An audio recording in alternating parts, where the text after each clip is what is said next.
Alors parlez bien devant le micro, il y a un tout petit peu de bruit. François Danet, je suis en charge des ventes chez Saft, filiale de Total Energy, pour la partie batterie dans les data centers. Je suis Gaël Souchet, Schneider Electric. Moi, j'ai en charge en fait en termes d'activité plutôt la partie stratégique et innovation. Et je m'occupe aussi de tout ce qui est nouveau business en fait. Et le sujet d'aujourd'hui en fait en fait partie, en fait entièrement partie. Voilà. Donc Yannick Jacquemart, RTE, réseau transport électricité. Donc pas dans le monde des data centers, mais du système électrique.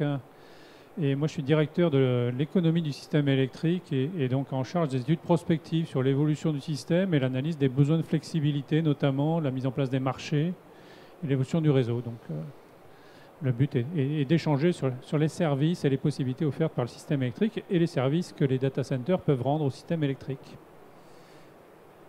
Alors, quelques explications sur cette table ronde.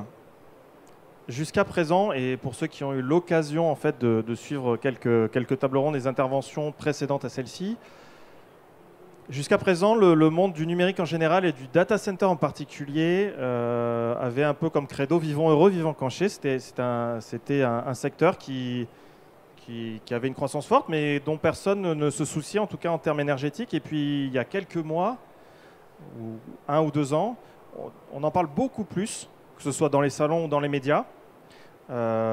Parfois de manière positive, parfois de manière négative. Et ce que nous, on a noté, c'est vraiment en fait une déconnexion entre ce qu'on pouvait entendre et la réalité de ce secteur. Et ce qui serait intéressant, et je donnerai peut-être la parole à chacun d'entre vous, c'est quoi le passé en matière énergétique sur le data center? Parce que le sujet énergétique, il n'est pas nouveau pour le data center.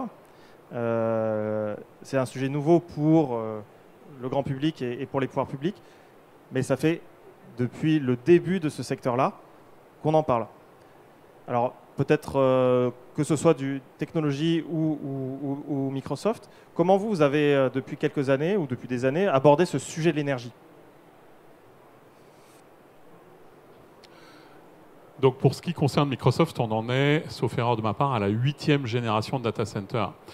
Donc effectivement, ça n'a pas commencé hier et on est passé successivement de data centers, on va dire, relativement primitifs, qui étaient tous hébergés dans des capacités de colocation, à de plus en plus des data centers qui sont des data centers que Microsoft détient en propre, ce qui veut dire qu'effectivement, on a besoin d'apporter beaucoup plus de réflexion, à la fois à l'alimentation électrique, mais aussi aux capacités de survivre à des interruptions éventuelles de cette capacité de fourniture d'énergie électrique. Et puis aussi, évidemment, avec les problèmes posés par le réchauffement climatique, on s'est engagé chez Microsoft en 2030 à être en négatif en émissions de carbone, c'est-à-dire que l'objectif, c'est qu'on récupère plus de CO2 qu'on en émet dans l'atmosphère. Et donc, ça nécessite à la fois de consommer de moins en moins d'énergie et également de développer des technologies innovantes pour être capable, notamment, de capturer le CO2. On s'est même engagé à faire en sorte qu'en 2050, on ait capturé la totalité de l'émission de CO2 qui a été émise par Microsoft depuis la création de Microsoft en 1975. Donc cet objectif très ambitieux nécessite énormément d'innovations sur lesquelles on va certainement revenir pendant cette table ronde. Donc je ne vais pas déflorer tout de suite le sujet, mais il est clair qu'entre des data centers, on va dire, traditionnels, qui avaient des PUE, donc en fait leur efficacité énergétique, qui était aux alentours de 2,5 il y a à peu près 10-12 ans, on est aujourd'hui à des PUE qui sont tombés avec nos derniers data centers, qui sont des data centers sous-marins, qui ont été développés en partenariat avec Naval Group, qui est de l'ordre de 1,07. Donc en fait, on est en train d'arriver très très proche de l'idéal optimum de l'efficacité énergétique des data centers. Et donc tout ça, ça a nécessité des années et des années de recherche et d'innovation. Donc oui, c'est un travail de longue haleine qui a nécessité énormément de temps, de patience et de recherche. Alors, sur la partie batterie, technologie, stockage d'énergie, puisque, comme il a été évoqué, les data centers sont équipés aussi de secours en cas d'interruption de réseau, auxquels sont associés en termes de puissance, énormément de puissance et d'énergie, qui sont aujourd'hui encore majoritairement considérés comme des assurances vis-à-vis de l'infrastructure, sécuriser l'infrastructure, et qui représentent aujourd'hui, dans les discussions qu'on va avoir et qu'on peut évoquer, dans l'interface avec le réseau d'un côté et l'infrastructure des data centers et l'aspect critique qu'ils représentent, une manne, on va dire une capacité de pouvoir supporter une partie du réseau, de faire une partie d'autoconsommation si nécessaire, ou en tout cas de représenter, on va dire, un asset, une valeur en tant que telle, non plus seulement en tant qu'assurance, mais en tant que profit potentiel, ou de servir vis-à-vis du réseau.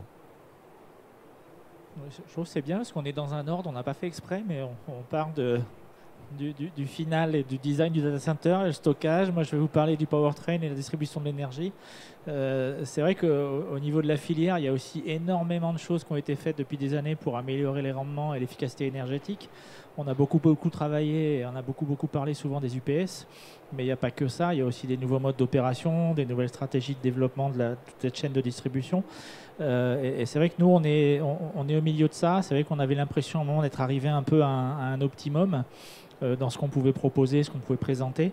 Et puis on a effectivement commencé à se poser la question de qu'est-ce qu'on pouvait faire d'autre en plus de ce qu'on a déjà fait jusqu'à maintenant et d'utiliser justement ce stockage d'énergie qu'on a à disposition. C'est vrai que très souvent quand on pose la question à nos clients de se demander mais en fait vous avez des batteries, vous les mettez, vous faites un calcul, vous avez besoin de 5, 10, 15 minutes, combien de temps vous installez, on avait très souvent la réponse où on dit oui on met 10 minutes parce que c'est comme ça.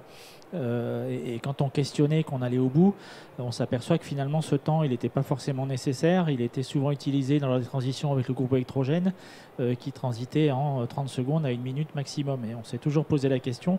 Alors moi de mon côté ça fait des années que je me la posais et on a commencé à faire des démonstrateurs de se dire finalement cette énergie qu'on a, cette assurance qu'on a, est-ce qu'on pourrait s'en servir de manière supplémentaire pour apporter des nouvelles fonctionnalités.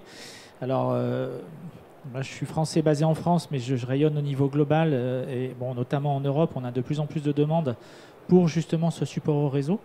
Et c'est bien parce qu'après, on fera le lien avec monsieur de chez RTE. Et c'est vrai qu'on a beaucoup de demandes au niveau européen. Et on a des clients qui viennent vers nous en disant voilà, moi je veux faire ci, je veux faire ça, je veux faire tel type de support, je veux faire tel type de support. Et aujourd'hui, on est capable de répondre.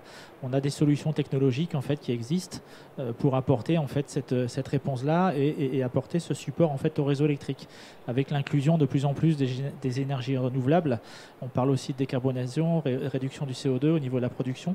C'est vrai qu'on en est arrivé nous à ce bout finalement et à se dire voilà, on va basculer et proposer autre chose en fait. Donc c'est vraiment en plein mouvement. Il y a des tas de choses qui se font en Europe, mais aussi au niveau mondial.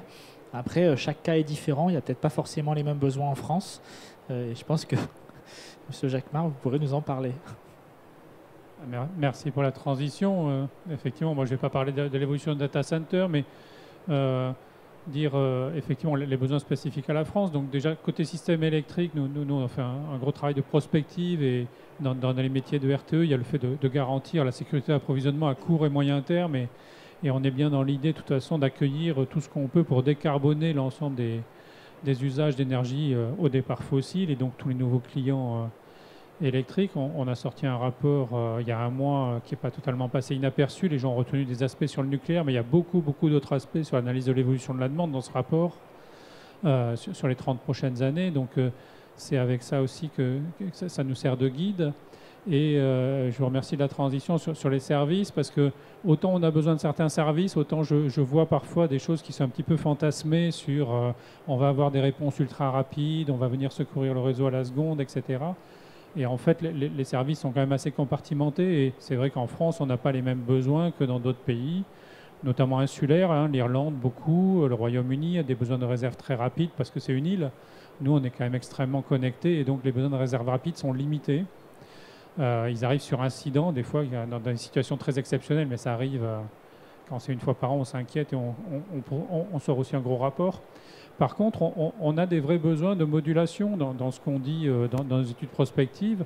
On a de l'énergie, on prévoit d'avoir un parc pour accueillir la décarbonation, c'est très important pour la stratégie nationale bas carbone. Ça n'empêche pas qu'il pourra y avoir des moments où on peut avoir des tensions, et notamment, ça dépend des choix politiques qui sont faits sur le mix, mais s'il y a beaucoup d'éolien, il y a quand même des périodes sans vent, ça existe. S'il y a beaucoup de photovoltaïque, il y aura des moments où il y a beaucoup d'énergie disponible, et puis un peu plus tard dans la journée, moins. Et donc, les capacités de modulation des uns des autres, qu'elles tiennent au réglage des températures, qu'elles tiennent à du secours de batterie, qu'elles tiennent à différentes choses. On est en train de effectivement lancer un peu un panorama pour voir ce que chaque secteur peut fournir comme service, et on pense qu'il faut renforcer ce dialogue, d'où ma présence aujourd'hui. Alors, je rebondis sur une remarque de M. Ourganlian qui disait il y a 15 ans, mesurer le PUE. Alors, je me permets de rebondir dessus parce que ça illustre quand même que le sujet énergétique, il y a 15 ans, était déjà structurant, en tout cas chez Microsoft, mais je ne doute pas que c'était le cas dans les grands acteurs.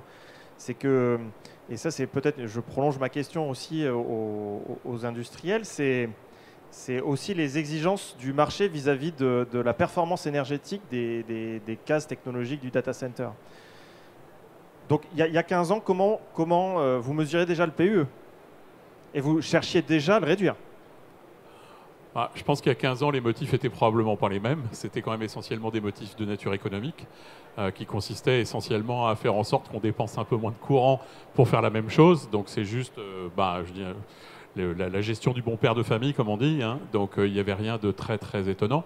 Mais c'est vrai que d'une manière générale, le PUE a été, dans tout le monde du data center, un critère important permettant d'aider à mesurer le progrès. Bon, le PUE, on peut débattre, il y a plein d'autres types de mesures qui existent. Je ne veux pas rentrer dans les détails ici, ça n'aurait pas d'intérêt.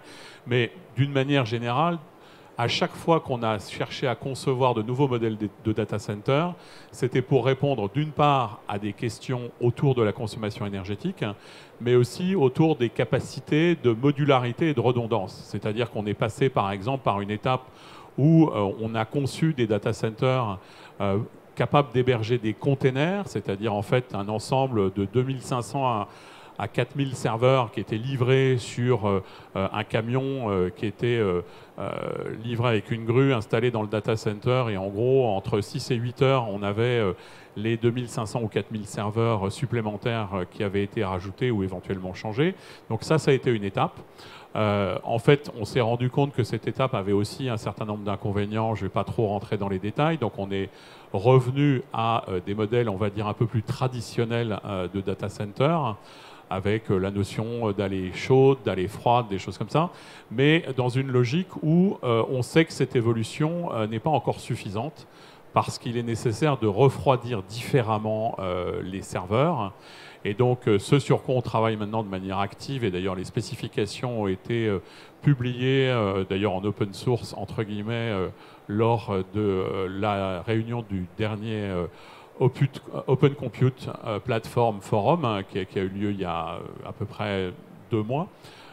Et en fait, l'idée, c'est d'immerger dans des diélectriques la totalité des cartes mères des serveurs, de telle façon qu'on puisse profiter de cette immersion pour changer complètement le paradigme à la fois de construction des data centers, mais permettre aussi qu'à travers le placement en ébullition de ce diélectrique au contact des éléments chauds de la carte mère, on ait la possibilité, pratiquement sans aucune consommation d'eau, de pouvoir refroidir l'ensemble de ces composants, et donc soit augmenter la densité au mètre carré de la capacité de calcul, soit, le cas échéant, augmenter la vitesse à laquelle l'horloge des calculateurs est utilisée pour être capable de faire plus de calculs avec les mêmes moyens hardware. Donc typiquement, c'est ce genre d'évolution sur lequel on travaille, et on se rend compte que si on se projette dans 5 à 10 ans, la façon dont les data centers seront conçus, et on y reviendra peut-être, n'aura absolument rien à voir avec ce qui est aujourd'hui le cas. Alors par rapport aux exigences de performance énergétique des opérateurs de data center, un peu l'historique. Je pense que c'est comme ce qu'on disait depuis le début. Il y a eu cette course. Je pense qu'on est par étapes en fait. On a eu cette course vers les meilleurs rendements et la course au PUE. C'est vrai qu'aujourd'hui on est sur d'autres considérations en fait. on parle de réutilisation de l'énergie, on parle d'intégration d'énergie renouvelable. On a franchi une nouvelle étape en fait. Et l'idée derrière, c'est d'aller jusqu'au bout de ça. Et comme vous le disiez, c'est aussi de se dire, finalement, cette énergie qu'on a, est-ce qu'on peut l'utiliser pour faire du support au réseau lors des pics de consommation? Est-ce qu'on peut aussi, de temps en temps, peut-être faire du support au réseau et bénéficier de ce support-là et générer du revenu, hein, parce qu'il ne faut pas se leurrer. L'idée aussi derrière, c'est d'avoir des revenus additionnels qui ne seront pas monumentaux. Mais il y a vraiment ces deux aspects en fait, qu'on est aujourd'hui capable de gérer. Et je pense qu'aujourd'hui, effectivement, on en est là. Donc il y a vraiment des étapes, des transitions. Oui, le PUE, c'est sûr. Aujourd'hui, on est quand même sur des optimums.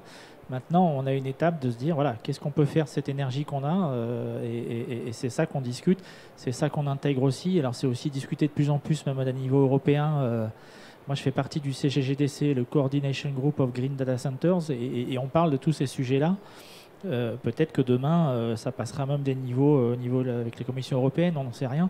Mais on est vraiment sur des facteurs qu'on considérait plus forcément ou pas forcément dans le passé, qu'on regarde en fait aujourd'hui en fait. Il y a vraiment eu cette évolution en fait. Et je pense qu'on n'en est qu'au début en fait. Je vais compléter parce qu'effectivement, c'est intéressant. Pour moi, ce que je retiens dans le PE, il y a cette notion d'efficacité énergétique et ces aspects économiques des choses aussi. Et il y a des choses qui ont émergé, et je vais parler du stockage d'énergie haute puissance, c'est qu'il y a eu des changements de technologie. Il y a des briques technologiques qui sont arrivées aujourd'hui, qui permettent aujourd'hui, d'une part, de gagner en efficacité énergétique. Alors, je peux vous donner quelques exemples. C'est qu'on va ramener ou on va améliorer la densité de puissance, par exemple, au mètre carré, rapporté au mètre carré. On va aussi améliorer sa performance économique, justement, sur un même besoin. Et puis, on va être aussi capable d'améliorer son efficacité en termes de fonctionnement. C'est-à-dire que c'est des technologies qui vont être capables de fonctionner à chaud, qui vont permettre de réduire le fonctionnement, on va dire, de climatisation, donc d'améliorer quelque part le PUE global. Et puis après, dans ces mêmes briques technologiques, il y a aussi cette capacité aujourd'hui à regarder un peu plus loin que ce qu'on disait sur le stockage pur, mais de voir dans quelle mesure ça peut apporter du service. Donc, ce que disait Gaël tout à l'heure, sur pouvoir apporter du service au réseau et de s'interfacer avec les différentes autres briques sur lesquelles le stockage est associé. Je me permets de rebondir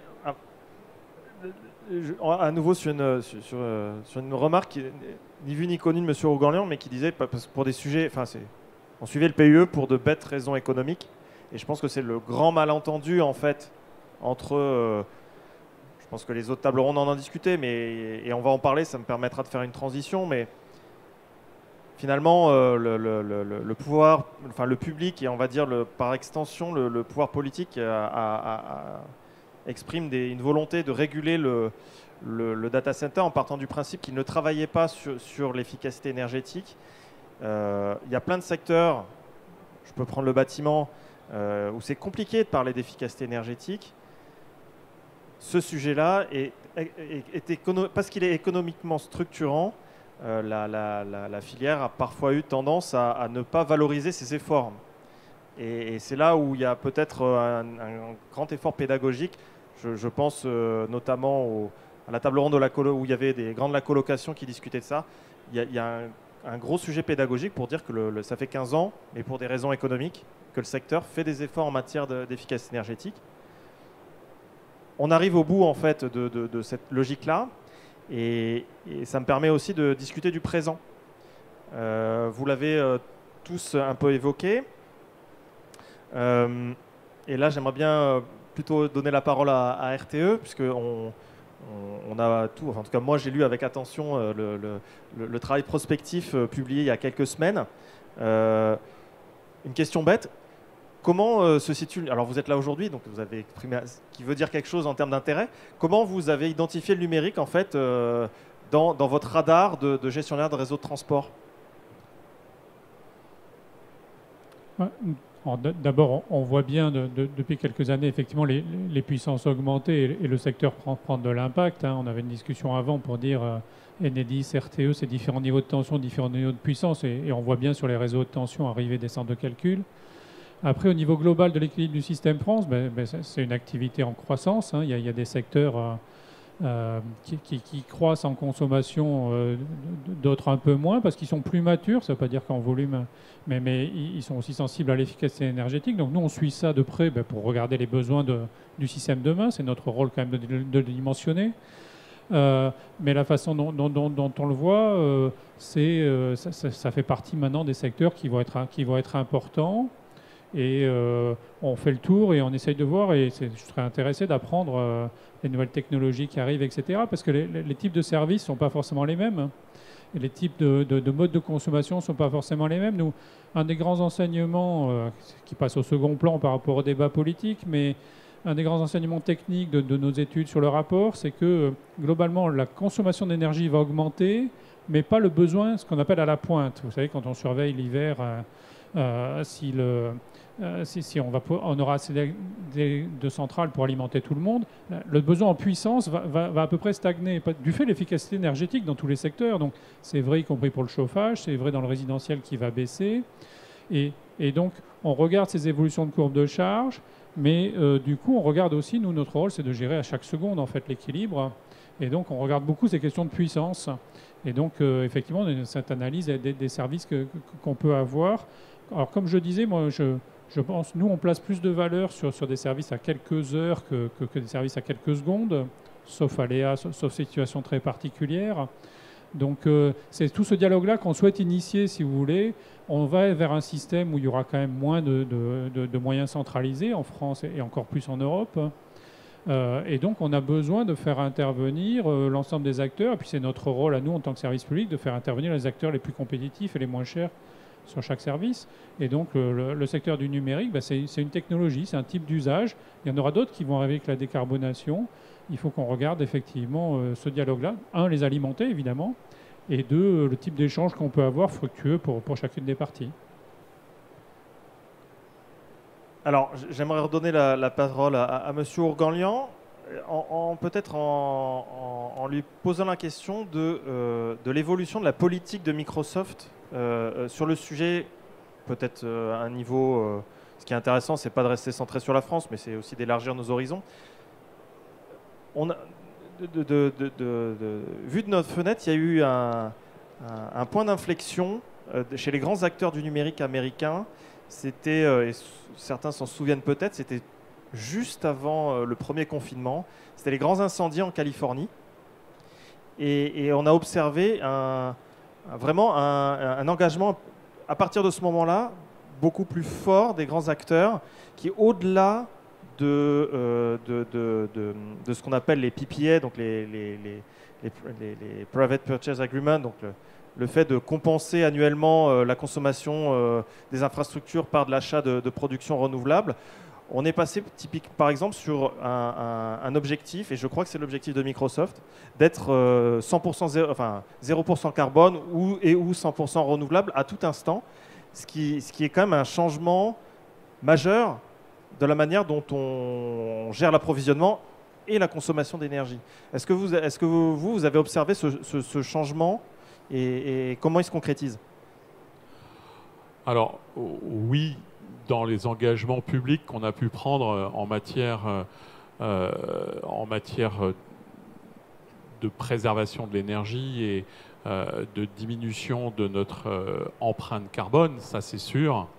Mais il faut quand même imaginer que, au-delà des considérations environnementales, il y a aussi un certain nombre de considérations qui sont liées à l'évolution exponentielle de à la fois la taille, mais aussi le nombre de nos data centers. Et donc en fait, derrière cette évolution exponentielle, on sait très bien que les exponentielles, dans un monde fini, ça ne peut pas durer éternellement. Et donc en fait, depuis très longtemps, on sait qu'il y a un certain nombre de choses qui, dans le futur, ne peuvent pas tenir telles qu'elles sont. Je vais prendre quelques exemples. Parmi ces éléments, il y a le stockage, non pas de l'énergie, mais le stockage des données. Aujourd'hui, le stockage des données repose pour l'essentiel soit sur des disques en mémoire, des SSD, soit sur des disques rotatifs traditionnels, soit pour l'archivage sur des bonnes vieilles bandes magnétiques qui sont pilotées par des robots. Il faut imaginer que le stockage et sa consommation augmentent plus vite que les demandes en termes de capacité de calcul. Donc en fait, aujourd'hui, et c'est l'expérience probablement que vous avez tous au quotidien, on stocke, mais on supprime rien. Donc en fait, on stocke. On ne se pose même pas la question, on considère qu'on a un espace de stockage infini. Le problème, évidemment, c'est que derrière ce stockage infini, on a un certain nombre de problèmes de nature économique, de nature énergétique, et d'une manière générale, en termes de temps de réponse et de capacité à avoir accès à l'information. Donc ça fait déjà plusieurs années qu'on a initié des programmes de recherche pour complètement repenser la façon dont on stocke et dont on archive. Donc pour stocker, on imagine un futur dans lequel on va utiliser la capacité de stocker dans des matières photosensibles des données à travers des hologrammes qui seront créés par des interférences de laser, c'est-à-dire qu'il n'y aura plus du tout de déplacement de bras, plus la nécessité d'alimenter en permanence des disques qui sont prêts à répondre à la demande, mais qui dans la pratique ne sont éventuellement pas sollicités. Donc un impact énergétique majeur, mais qui sont juste liés à des problèmes liés à la perspective de croissance exponentielle de ces environnements. Un autre élément qui concerne le stockage, j'ai d'ailleurs noté avec intérêt que la Bibliothèque nationale de France a annoncé ce matin avoir stocké la déclaration des droits de l'homme sur un morceau d'ADN synthétique. C'est un sujet sur lequel on travaille depuis 5 ans maintenant et on est très très près d'avoir une mise en œuvre opérationnelle du stockage, ou plus exactement de l'archivage, puisque le principe consiste à stocker dans de l'ADN des données, donc en fait de plus les coder en binaire, mais de les coder sur les 4 lettres que représente l'alphabet de l'ADN. Et ça veut dire derrière être capable de faire du séquençage pour lire. Donc évidemment, on ne parle pas de quelque chose qui se font en dizaines de millisecondes, on parle d'un accès de stockage archivé, donc en fait on admet qu'on puisse éventuellement attendre 1 minute ou 2 pour avoir accès à ce stockage. Par contre, l'idée, c'est d'avoir un stockage qui à la fois soit infiniment durable, en tout cas par rapport à la capacité actuelle de stocker sur un format magnétique où on passe son temps à être obligé de recycler les bandes magnétiques, à les relire et à les réécrire en raison des problèmes magnétiques sous-jacents qui font que malheureusement les données petit à petit disparaissent. Et puis d'autre part, ça permet de faire en sorte que ce stockage ne nécessite strictement aucune énergie pendant que le stockage est inactif. Donc en fait, il y a besoin de rien, absolument rien du tout. Et donc l'intérêt énorme de cette technologie, enfin de ces technologies pour le stockage, c'est qu'en fait, à travers le passage à ce genre de technologie, à la fois on résout nos problèmes de croissance exponentielle, mais en même temps, on apporte des réponses aux problèmes énergétiques dont on parlait tout à l'heure. Parce qu'en final, la meilleure énergie, c'est quand même celle qu'on ne consomme pas. Et donc en fait, par rapport à ce que vous disiez, c'est clair que la consommation d'énergie à travail équivalent est en baisse constante. Et ça, c'est quelque chose qui est observable dans les data centers depuis des dizaines d'années maintenant. Peut-être le point de vue du reste des panélistes, avec un complément, peut-être ce qu'on observe aussi, c'est l'alerte sur certains marchés européens vis-à-vis de la croissance du data center. On a vu un moratoire à Amsterdam. On voit qu'à Francfort, ça commence quand même à se tendre, qui est une grande place du data center. On voit que le régulateur irlandais parle de moratoire et avertit que s'il y a un problème de tension sur le réseau, ce seront les data centers enfin, ce seront les Irlandais, donc les logements irlandais qui feront l'objet d'une priorité, que les data centers seront éteints. Comment vous, alors à la fois du côté de RTE, mais de Soft aussi Schneider, ce changement, est-ce que vous l'observez ces derniers mois? Alors oui, de notre côté, on a un client en Irlande avec lequel on a dû changer les plans parce qu'au dernier moment, le fournisseur d'énergie leur a dit ben non, en fait, on ne pourra pas vous alimenter. Donc on a un cas récent. Et là, on est en discussion effectivement avec un autre client sur Amsterdam pour la construction d'un data center qui serait a priori le dernier qui va être construit sur Amsterdam, puisqu'après il y a le moratoire. Et effectivement, on est en train de chercher des alternatives en fait à l'alimentation de ce data center, alternatives qui pourront aussi servir justement de support au réseau, Est-ce que c'est le sujet? Et c'est vrai que tout à l'heure, on en a aussi parlé dans le panel d'avant à 11 heures sur la partie hydrogène. Donc il y a aussi des tas de questions qui se posent en ce moment sur l'hydrogène, qui peuvent arriver en complément des groupes électrogènes, mais aussi un complément de stockage pour faire du support au réseau. Alors c'est vrai que oui, nous, enfin, on a ces demandes partout. On voit que les cas sont bien différents, hein. On a vraiment une forte demande sur les pays nordiques. On a une forte demande sur le Danemark, mais une partie du Danemark, en fait, celle qui n'est pas raccrochée à l'Europe continentale. Donc la partie l'île de Copenhague et puis l'île d'Odense. On a forcément la demande sur UK, Irlande. Mais sur l'Europe continentale, on a aussi de plus en plus de clients qui nous demandent en fait et qui nous posent la question de dire mais moi j'ai de l'énergie, j'ai de la disponibilité, qu'est-ce que je pourrais en faire? Alors il y a des projets qui existent, hein. Il y a un fameux projet qui s'appelle Picasso sur du support en fréquence en fait au niveau Europe continentale. Donc on voit qu'il y a des tas de choses en fait qui bougent et l'idée effectivement c'est de proposer finalement le data center comme étant un endroit où il y a une réserve d'énergie. Quand on parle de data centers qui font des dizaines de mégawatts, on a forcément du stockage, on a de l'énergie qui est disponible. Et effectivement, l'idée, c'est de la valoriser, en fait. Et c'est vraiment la question qui se pose aujourd'hui.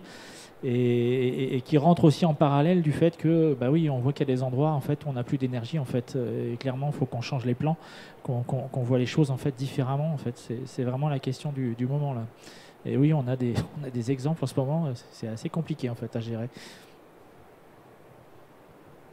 Oui, alors moi je vais compléter ce que disait Gaël et rajouter aussi sur cette notion de la meilleure énergie, c'est celle qu'on n'utilise pas forcément. Il y a un auteur qui a écrit un livre, s'appelle Anthony Mahé, qui a écrit « La dématérialisation n'a pas eu lieu ». Et qui explique qu'effectivement, quelque part, ce qui a été dématérialisé quelque part, on l'a rematérialisé quelque part. Les data centers en sont une brique, en tout cas, en l'occurrence. Donc il y a forcément quelque part la matière. Donc, après, il y a des solutions et des innovations qui arrivent pour essayer de se soustraire complètement à la notion d'énergie. Mais pour autant, cette notion d'énergie, elle existe bien quelque part. Et de la même façon, l'énergie ou l'électricité en particulier, elle a cette côté exclusif, c'est que ce qui est produit est forcément consommé par ailleurs, ce qui n'est pas forcément le cas du numérique. Vous pouvez l'avoir à un endroit et il peut être consommé à plusieurs autres endroits par plusieurs autres personnes. Et cette notion de fini, quelque part, de finalité ou d'enjeu d'un contexte un peu fini sur l'énergie, il pose cette question du stockage quelque part, parce qu'effectivement, on peut produire du solaire ou de l'éolien quelque part, mais il a forcément être besoin ou nécessité d'être utilisé par ailleurs au même endroit ou même à d'autres endroits. Donc cette notion de stockage quelque part vient aussi permettre de fluidifier ces enjeux et de répondre à ces problèmes de contexte et d'environnement contraint et fini. Voilà. Je pense qu'il y a une autre question, enfin pardon, il y a un autre point qui est important aussi. Enfin, on parle aussi du développement des véhicules électriques. Il y a aussi la question qui se pose de véhicules to grid et d'avoir aussi cette réserve d'énergie quelque part. Les véhicules, il faudra bien les charger, mais ils peuvent aussi peut-être servir à quelque chose. On parle aussi des développements de ces fameuses microgrids. Ces endroits où on va être capable aussi de produire et de consommer. Alors, il y a ces nouveaux mots qui arrivent là de prosumer, dont on parle beaucoup, d'être à la fois producteur et consommateur. C'est vraiment des notions qui sont sont pas nouvelles d'hier, hein. Ça fait quelques années qu'on en parlait, mais il y a tout ça qui est en train d'arriver effectivement très très vite avec ce développement de l'électrique en fait. Enfin, ce qu'il y a aussi derrière, c'est qu'on veut aller vers un monde électrique et que il faut prévoir en fait tout ce qui va avec. Effectivement, c'est que tout ne sera pas complètement infini comme le stockage des données. Il y a un moment, on ne va pas non plus construire des réacteurs nucléaires à tout va et installer des panneaux solaires et de l'éolien. Il faut aussi être capable d'utiliser cette ressource qu'on va avoir en fait chez les clients en fait. Oui, c'est exactement le sens dans lequel on va. Après, comme vous l'avez dit, il y a des différences fortes des mix, ce qu'on appelle les mix électriques suivant les pays. Donc la situation de l'Irlande, qui a parfois jusqu'à 70% de son énergie tirée par des éoliennes, n'est pas la même que celle de la France, où on a, à contrario, 70% de nucléaire en moyenne sur l'année. Moi, je veux rappeler 2-3 choses par rapport à ce qui a été dit là, et puis compléter. Donc par rapport au sujet carbone et à ce que vous citiez sur les États-Unis, il y a forcément une situation très différente. En France, l'électricité, elle est décarbonée à 93%. Donc après, la question, c'est la fiabilité du réseau, mais l'énergie du réseau, elle est quand même très largement aujourd'hui décarbonée. La fiabilité du réseau en Europe continentale, c'est une des meilleures au monde. Donc c'est vrai qu'une fois qu'on dit ça, on est très content, sauf que ça crée moins de business model pour les services complémentaires. Alors qu'est-ce qui reste ? Les visions de ce qu'on a fait dans les études prospectives, c'est dès aujourd'hui, on a des besoins de toute façon, parce qu'un réseau, ça a toujours des incidents. Et je me garderais bien de dire qu'il n'y aura pas de blackout demain, j'en sais rien. La probabilité est très faible, mais la nature des probabilités, c'est que je ne sais pas ce qui va se passer demain. Donc on a toujours besoin de secours, on a besoin de soutien, on a des contrats avec beaucoup d'industriels. Quand la fréquence baisse, etc., il y a des systèmes automatiques et ça nous rend des services de temps en temps, même si ce n'est pas souvent. Donc ça, on est toujours preneur. Ensuite, on a des réglages sur lesquels on fait des appels d'offres. Donc, il y a des agrégateurs, il y a des clients en direct. Et donc, vous pouvez participer à ça. Sur les périodes, les prix sont plus ou moins hauts. Je ne vais pas me lancer dans un débat sur les prix d'électricité aujourd'hui, ce serait un peu long. Donc, les prix baissent parce qu'il y a de plus en plus d'acteurs. Donc ça, c'est une tendance de fond au-delà de la conjoncture aujourd'hui, je crois. Après, vous parlez d'hydrogène. Voilà, cette fameuse boucle de on va compenser le renouvelable par on produit de l'hydrogène qui lui est stockable pour refaire l'électricité. Ça, clairement, ça fait longtemps qu'on l'a dit et écrit. On ne voit pas de besoin en France avant 2035, c'est sûr. Après, à 2050, ça dépend de comment on sort du nucléaire. Et là, je vous renvoie au débat politique et sur l'orientation qu'il prend. Il y a des gens qui veulent sortir du nucléaire, il y a des gens qui veulent démonter les éoliennes. Donc moi, je ne sais pas ce qui se passera après avril, mais c'est clair que ce n'est pas exactement le même chemin. Donc, mais plus on va vers du renouvelable, plus on a besoin de flexibilité, ça c'est clair. Je voudrais juste faire une seconde de pédagogie sur le fait que flexibilité, ça ne veut pas dire forcément des choses très rapides. Même si on a beaucoup de renouvelables demain, c'est sûr qu'on aura des périodes sans vent, c'est sûr qu'on aura des périodes sans soleil. Pour autant, ça ne veut pas dire qu'on a besoin de beaucoup plus de réserves à la seconde, à la minute. Parce que le système peut fonctionner autrement. Donc, par contre, on va avoir besoin de vraies possibilités de décalage de consommation. Et nous, effectivement, je vous rejoins, le but, ce n'est pas de construire toujours plus de centrales, surtout qu'aujourd'hui, les centrales de pointe, elles sont carbonées. Donc, nous, on est là pour activer le maximum de flexibilité. On a déjà plus de 3,4 gigawatts. Ça ne vous parle peut-être pas, mais ça fait 4 tranches nucléaires, entre 3 et 4 tranches nucléaires sur les d'effacement de consommation. Hein. Cet hiver, quand on va être à la pointe, on pourra activer jusqu'à 3,4 gigawatts. La politique pluriannuelle de l'énergie de la France prévoit qu'on ait 6,5 en 2028. Donc le sujet, c'est les 3 qui manquent, on va les chercher où ? Et puis moi, si j'en avais 4 au lieu de 3 en plus, ça m'arrangerait. Hein. Donc le vrai sujet, c'est ça. Après, ce qu'il faut voir, c'est la durée de l'effacement. J'insiste là-dessus, mais ce n'est pas pareil si vous pouvez faire une demi-heure ou si vous pouvez faire 8 heures ou si vous pouvez faire 4 heures. Ce n'est pas du tout le même service pour le système. Et donc, il faut absolument qu'on fasse cette pédagogie-là parce que ça joue sur la rémunération, ça joue sur vraiment le service. Voilà. Il va falloir qu'on apprenne à parler de tout ça un peu mieux. Charge à nous de mieux l'expliquer. Ce qui me permet de rebondir, en tant qu'observateur un peu particulier de ce secteur-là, on a parlé du fait que l'efficacité énergétique était un critère économique majeur dans le modèle économique du data center. Ce que j'observe quand même, et notamment des grands du numérique, c'est que on va dire la responsabilité sociale et environnementale peut être un élément majeur d'innovation et un intérêt majeur pour ces acteurs-là, et qui peut arriver qui peut être plus prioritaire que le pur sujet économique. Alors je ne sais pas si Microsoft, est-ce que Monsieur Ourganlian, ça vous parle ce que je dis, ou si c'est un peu une erreur de perception de ma part? Non, ce n'est pas une erreur de perception, mais en fait, paradoxalement, depuis maintenant des années chez Microsoft, on a instauré une taxe carbone, c'est-à-dire qu'en fait, chaque business unit est responsable de payer pour les gaz à émissions à effet de serre qui sont émis par chacune de ces business units. C'est-à-dire qu'en fait, on s'est, entre guillemets, imposé ce qui a beaucoup de difficultés à atterrir, si j'en juge par les derniers résultats de la COP26. Et donc, en fait, il y a une sorte de cercle vertueux qui relie l'économique à l'environnemental en interne depuis très longtemps. Et donc, en fait, ces habitudes qui ont été prises font que, même si quelqu'un a un prisme qui est uniquement économique, de toute façon, il aura intérêt à consommer moins, parce que sinon, il est obligé de payer. Et donc, en fait, ce mode de fonctionnement, qui d'ailleurs serait probablement très vertueux pour la société dans son ensemble, et quelque chose qui a beaucoup aidé Microsoft à progresser sur ces différents sujets. Puis je voudrais juste faire un petit commentaire par rapport au sujet de l'hydrogène qui a été évoqué tout à l'heure. Donc on a mis en production des piles à combustible utilisant de l'hydrogène il y a maintenant à peu près une bonne année dans un de nos data centers aux États-Unis. Et en fait, l'objectif dans un premier temps de ces piles à combustible, c'est de pouvoir remplacer à la fois les moteurs qui sont en général des moteurs diesel qui servent à faire redémarrer le data center, en sachant que dans un premier temps, ce sont des batteries de type UPS qui prennent le relais. Et donc en fait, notre objectif, c'est de supprimer les deux complètement. Mais pas, en tout cas dans un premier temps, de pouvoir rendre de l'électricité au réseau, parce que si on supprime complètement les moteurs diesel et qu'on supprime les batteries, en gros, s'il y a une coupure de courant, on n'a plus rien.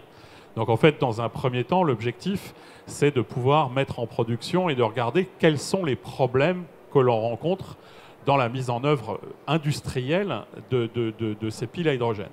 Aujourd'hui, tel qu'on voit les choses évoluer, on ne pense pas qu'il sera vraiment possible dans un environnement de production avec des contraintes très importantes en matière de disponibilité, d'utiliser ce type de solution avant probablement une petite dizaine d'années.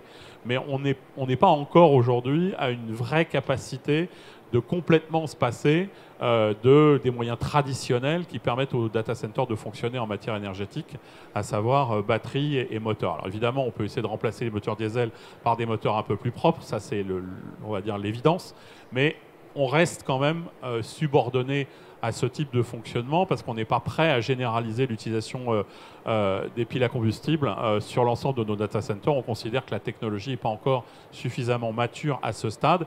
Et puis il y a évidemment la question de savoir comment est-ce qu'on alimente de manière décarbonée les piles en question, parce que évidemment c'est bien gentil, mais l'hydrogène aujourd'hui ça consomme beaucoup d'énergie pour la fabriquer, même s'il commence à y avoir des progrès dans ce domaine. Donc il faut impérativement utiliser de l'énergie intermittente, a priori, pour être capable de les charger. Peut-être une question, je reviens vers RTE avec une remarque et une question. C'est vrai que l'enjeu pour les industriels, finalement, une infrastructure de data center, ça a une durée de vie de 10-15 ans minimum. Je laisse les panélistes me corriger si je me trompe. Donc c'est vrai que ce sujet-là, vous évoquiez le fait que le besoin est lointain, mais en fait, ce besoin-là, on peut y répondre, mais avec des infrastructures qu'on installe aujourd'hui. Donc c'est en ça que c'est intéressant d'avoir un dialogue avec les gestionnaires réseau. Et puis peut-être une question, RTE est un acteur français, mais c'est vrai qu'on parle souvent de plaques européennes. Et il y a eu le dernier grand incident, vous me corrigez, mais je pense que il y a eu une grande baisse de fréquence ou de tension due à une grosse problématique dans un des pays des Balkans, ou de la Serbie, je crois, et où on voit où ça a eu des forts impacts en France. Et comment, en fait, votre réflexion française, elle s'inscrit un peu dans cette... en gros, les services de flexibilité en France, comment ils peuvent répondre à des problématiques européennes? Alors, de fait, le système électrique, il est foncièrement européen. Et nous, on travaille très fortement à une coordination et technique et de développement à travers une association des gestionnaires de réseaux européens. À chaque seconde, quand vous appuyez sur un interrupteur, vous ne savez pas si la centrale qui modifie sa puissance pour vous alimenter, vous ne savez pas si elle est en France, si elle est au Portugal ou en Pologne. Ça, c'est instantanément, c'est une réponse européenne. Ça, c'est important de l'avoir en tête. Et du coup, quand il y a des grands incidents, l'équilibre, il se propage directement et instantanément à toute l'Europe, à travers la fréquence. Mais les réflexions qu'on mène, nous, et les études qu'on fait, je tiens à rassurer là-dessus, même si elles ont une portée politique française et une portée technique française, elles sont foncièrement européennes aussi. On a modélisé plus de 30 pays quand on fait les études sur la flexibilité. Donc on tient compte de l'évolution des mix partout en Europe, avec la difficulté que ça a aussi. Mais il n'y a aucune étude française, et alors encore moins les études régionales. Je sais que certaines régions veulent avoir des politiques énergétiques, etc. Mais aucune étude ne peut se faire sans tenir compte de l'environnement immédiat, de par le fonctionnement instantané du système électrique. Ça, c'est absolument essentiel à avoir en tête. D'où la différence avec l'Irlande, ça ne vous a pas échappé que c'est une île, l'Angleterre également. Et donc, même s'ils sont reliés au système européen, ils sont reliés un peu différemment au niveau technique, puisque c'est du courant continu. Et donc, on n'a plus cette instantanéité de la fréquence, et donc c'est ce qui change. Et cette interconnexion européenne, historiquement, elle a bien été créée pour la résilience, en fait, hein, pour la sûreté du système et pour sa robustesse. Et c'est ce qui donne sa robustesse, plus grande d'ailleurs qu'aux États-Unis dans bien des zones. On l'a vu cet hiver avec le Texas, mais on le voit aussi en Californie, parce que les États-Unis, outre que les dimensions, la taille est grande, ils ont fait ce choix d'être moins interconnectés. C'est un choix explicite du Texas, par exemple. Bon, ils l'ont payé un peu cher en cas d'incident, mais et donc on a un système radicalement différent. Donc les raisonnements qu'on tient, on dit qu'ils sont sur la France, parce que le système français, il y a quand même un mix particulier qui va durer. Quel que soit le choix politique d'aujourd'hui, enfin, on n'est pas en mesure de fermer toutes les centrales nucléaires demain. Il n'y a pas de scoop. Hein. Et donc, de toute façon, pour les 20 prochaines années, on sait à peu près la nature du mix. Et donc, du point de vue du fonctionnement, on sait à peu près où on va. Et c'est ce qui me permet de vous dire qu'un certain nombre de flexibilités, même si elles sont utiles, hein, j'entendais parler des microgrids, des choses comme ça. Moi, je considère, on a beaucoup parlé des smart grids depuis 10-15 ans. En fait, techniquement, on sait tout faire. Et j'ai à côté de moi des gens de Schneider, de Saft, etc. Ils ont développé des solutions, ils en ont plein. Donc, techniquement, on sait tout faire. La question, c'est les business models. Et on a la chance en France d'avoir une électricité peu chère. Encore une fois, je ne reviens pas sur la période actuelle, mais en général. Extrêmement fiable, etc. Et du coup, ça casse les business models à tout ça. Il y a beaucoup plus d'autoconsommation en Allemagne, où les clients résidentiels payent le double du client français, qu'en France, mais pour cette simple raison-là. Donc voilà, on a un système global qui pour le moment fonctionne, mais c'est vrai, vous parlez de la Californie, il y a eu des grands incendies, ça fait peur aux gens qui du coup n'ont plus confiance dans le grand système et se disent « je dois être moi-même résilient ». J'en ai vu la même chose au Japon, parce qu'au Japon, il y a des tremblements de terre. Et alors après Fukushima, ça a été terrible. Ils ont perdu tout le système.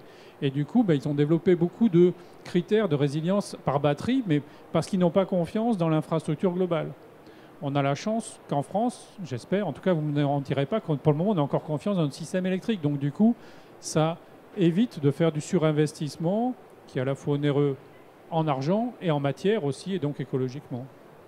Alors, il nous reste quelques minutes. On a parlé des évolutions technologiques, notamment du stockage de la donnée. Alors, c'est quoi les prochaines grandes... on a parlé de l'hydrogène, mais voilà, sur le court terme et sur le moyen terme et sur le long terme, peut-être du côté de Saft ou Schneider, c'est quoi ce que vous anticipez comme changement, qu'il soit grand ou petit ? Alors, pour faire aujourd'hui, demain, après-demain, aujourd'hui, clairement, c'est toutes les solutions qui permettent d'optimiser l'utilisation de l'énergie, en fait, et on a les solutions pour ça. Après, nous, à plus moyen terme, et là, on est sur des horizons au minimum 5 ans, il y a tous les aspects, on est toujours sur le stockage, forcément. Il y a eu le lancement des batteries lithium il y a quelques années, mais maintenant, nous, on est passé à autre chose. On est en train de voir un peu, de regarder l'après. Il y a forcément l'hydrogène, en fait. Ça, pour nous, ça paraît être important, en tout cas, de regarder. Et puis après, par là-dessus, et encore peut-être à plus long terme, il y a tout l'aspect gestion digitale, en fait, de tous les systèmes, en fait, avoir une gestion globale de l'énergie, je dirais, à tous les niveaux, pour à la fois optimiser et puis proposer des services additionnels. Donc c'est vrai que la France, effectivement, a cette particularité. Après, nous, c'est vrai qu'on regarde ça d'un point de vue global, au niveau mondial. On a vraiment des zones où il y a beaucoup de demandes. Mais en tout cas, sur la France, après, la France bénéficie de toute façon de toutes les recherches et de tout ce qu'on est capable de proposer. Mais c'est vrai qu'il y a ces étapes à moyen terme et puis beaucoup plus long terme. L'idée, c'est vraiment d'apporter aux clients, en fait, les solutions qui vont leur permettre de gérer mieux l'énergie, d'économiser. Parce que c'est bien beau de dire on va aller vers l'électrique, mais si c'est pour consommer, c'est ce que disait M. Ourganlian tout à l'heure, stocker sans limite et consommer comme avant, non, c'est mieux consommer de manière plus responsable et d'arriver à optimiser, en fait, la consommation. Et tout ça, ça se fait à travers toute une stratégie, en fait, d'optimisation. Mais ça passe plus que par les produits, ça passe aussi par une couche logicielle, en fait, qui vient gérer, en fait, tout ça. Donc nous, c'est la vision qu'on a, en fait, avec, encore une fois, des étapes. Il y aura forcément de la technologie, mais il y aura aussi beaucoup de digital, en fait, et de la gestion automatique, en fait. Oui, je suis tout à fait d'accord avec ce que disait Gaël. Je vais compléter par 2-3 choses et je vais paraphraser. Je crois que c'était une personne de RTE qui présentait justement son rapport en concluant son rapport en disant nous aurons probablement besoin de toutes les énergies, alors au sens propre comme au sens figuré, mais je pense que c'est à peu près ça. Et je dirais qu'il y a, dans les énergies aujourd'hui et les sources de stockage qu'on peut avoir, on a parlé d'hydrogène, il y a effectivement les batteries qui vont continuer à avoir leur mue et leurs évolutions. On parle de solid state dans les batteries, principalement pour la partie véhicule électrique. Mais je pense que pour moi, le plus important, ça va être effectivement l'usage qu'on va faire de ces solutions et de ces briques technologiques. Elles existent pour la plupart. Elles sont, comme la plupart des outils numériques, des fois, elles existent, comme Word ou Excel qu'on peut utiliser, dont on utilise ou on n'exploite que une infime pourcentage. Et ben, c'est la même chose pour ces briques technologiques aujourd'hui. Pour la plupart, elles existent, mais on n'en exploite pas l'intégralité. Donc je pense que, comme le disait Gaël, c'est probablement au niveau des usages, de leur interdépendance, interrelation et de l'usage du numérique justement dans leurs usages qui devrait permettre d'optimiser tout ça. Eh ben, ce sera le mot de la fin, c'est 0 minutes, 0 secondes au compteur. Peut-être l'occasion de quelques questions très rapidement, si jamais il y en a. Sinon, je pense que les panélistes resteront quelques minutes, j'espère, pour éventuellement poser des questions.